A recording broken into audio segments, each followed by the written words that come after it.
दोस्तों, आज की कहानी से हमें एक ऐसी सीख मिलती है जिससे हमें पता चलता है कि हम अपनी डेली रूटीन की लाइफ में इतना बिजी हो गए हैं कि हमें इस बात की खबर ही नहीं है कि हमारे इतना बिजी होने की वजह से बहुत कुछ पीछे छूट जा रहा है, तो शायद लौट कर भी कभी वापस ना आएगा। इसलिए दोस्तों, प्लीज़ इस कहानी को पूरा सुनिए और जो गलती शायद हम कर रहे हैं हमें उसे सही करने का मौका मिल जाए।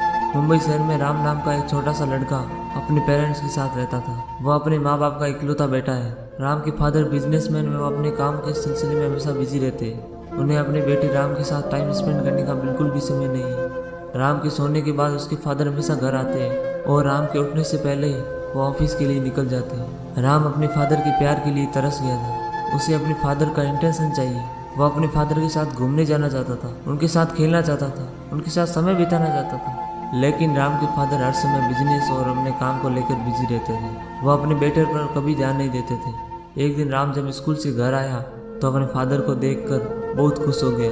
उसके फादर आज घर पर है। उसे ऐसा लग रहा था कि कोई सपना देख रहा है। उन्हें बिजनेस के सिलसिले में 1 वीक के लिए दिल्ली जाना था, लेकिन फ्लाइट डिले हो गई। लेकिन अभी 2-3 घंटों में वापस निकल जाएंगे। ये सारी बातें सुनकर राम गहरी सोच में डूब गया। फिर वो अपने फादर से पूछता है कि पापा, आप एक महीने में कितना कमा लेते हो?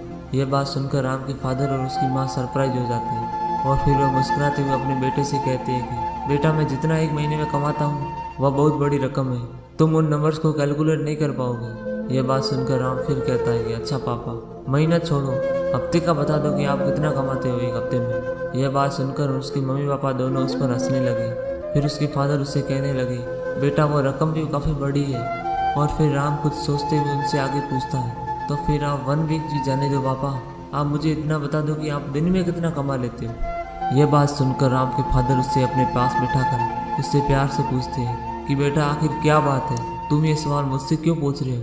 लेकिन राम उनसे कुछ नहीं कहता और फिर उनसे आखिरी क्वेश्चन पूछता कि अच्छा पापा, एक दिन भी जाने दो, आप मुझे इतना बता दो कि आप 1 घंटे में कितना कमा लेते हो। राम के फादर राम के क्वेश्चन से परेशान होकर उससे कहते हैं कि यही करीब 50,000 के आसपास कमा लेता हूँ। इतना सुनते ही राम खुश हो जाता और फिर वह फादर से कहता है कि आप रुकिए, मैं अभी आया।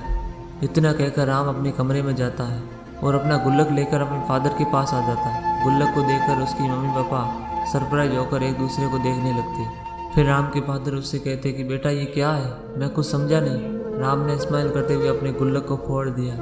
फिर सारे पैसों को जमा करके उससे गिनने लगा। फिर राम उन पैसों को अपने फादर को देते हुए उनसे कहता कि पापा, ये ऑलमोस्ट 25,000 के आसपास है, इससे आप ले लीजिए और अपनी लाइफ का सिर्फ आधा घंटा मुझे दे दीजिए। यह बात सुनकर राम के फादर के पैरों तले जमीन खिसक जाती है। उसकी माँ की आंखों में आंसू आ जाते हैं। फिर राम आगे कहता है कि पापा, आपके साथ टाइम स्पेंड करना चाहता हूँ, आपके साथ गार्डन घूमने जाना चाहता हूँ। सबके फादर अपने बच्चों के साथ गार्डन में आते हैं और उनके साथ खेलते हैं। मैं एक जगह बैठकर उन्हें बस देखता ही रहता हूँ। कुछ लोगों को ऐसा लगता है कि मेरे पापा ही नहीं है, लेकिन आज मैं उन्हें दिखाना चाहता हूँ कि मेरे भी पापा हैं, वो मुझसे बहुत प्यार करते हैं। क्या पापा, आप बस आधे घंटे के लिए मेरे साथ चलोगे? राम की बातें सुनकर उसके फादर को एहसास हो गया कि वह पैसे कमाने के चक्कर में क्या क्या अपनी लाइफ में मिस कर रही है। और फिर वह अपने बेटे राम को गले लगाकर उनसे सॉरी कहते हैं। दोस्तों, आज की कहानी से हमें यह सीख मिलती है कि पैसा समय को खरीदने में सक्षम नहीं है। पैसों से गुजारा हुआ लम्हा नहीं खरीदा जा सकता।